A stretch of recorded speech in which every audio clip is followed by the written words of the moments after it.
কারণ আমি গেটটা যেভাবে লাগিয়ে গেছি এটা রয়েছে গেটটা কিন্তু এইদিকে হ্যাঁ এদিকে কেস হয়েছে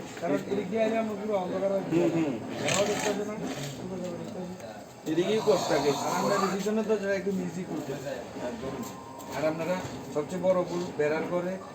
রূপ ছাড়া আমরা গেছি আমরা এই ব্যাগটা সবসময় নিয়েই যাই আর এই কতগুলা ভুলে লেগে ব্যাগ দিয়ে নিয়ে যাই আমরা যদি ব্যাগটা লুইয়েই যাই সবসময় আমি মনে করি গাড়ির মধ্যে যদি হারা থাকে চলতো আমরা তো ওই তো 7টার সময় বাইরেছি আর আবার 7টার সময় বাইরে আবার বাড়িতে আইছি আবার বাইরে গেছি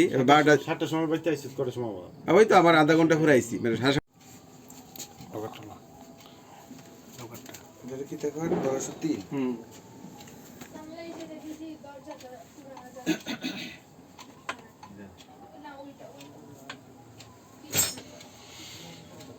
আশেপাশে কিছু ওই তো আমরা তো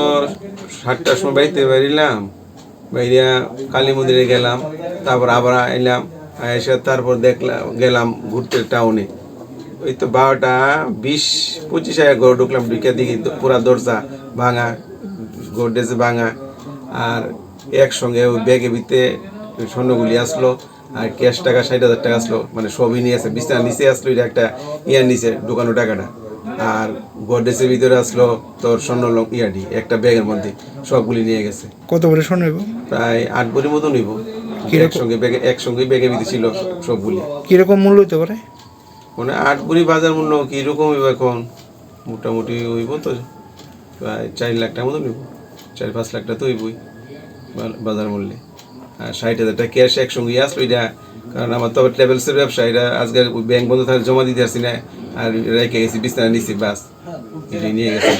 এমনিতে মোটামুটি কোনো সন্দেহ আছে বা না সন্দেহ তো বসতে পারে না কি করে সন্দেহ করব কে আইছে কি বিষয় সন্দেহ তো ইয়ে নেই এই সে অবস্থা কি তো দেখি পুরা দরজা গোডরেজ পুরা ভাঙা দরজা ভাঙা এই অবস্থা কি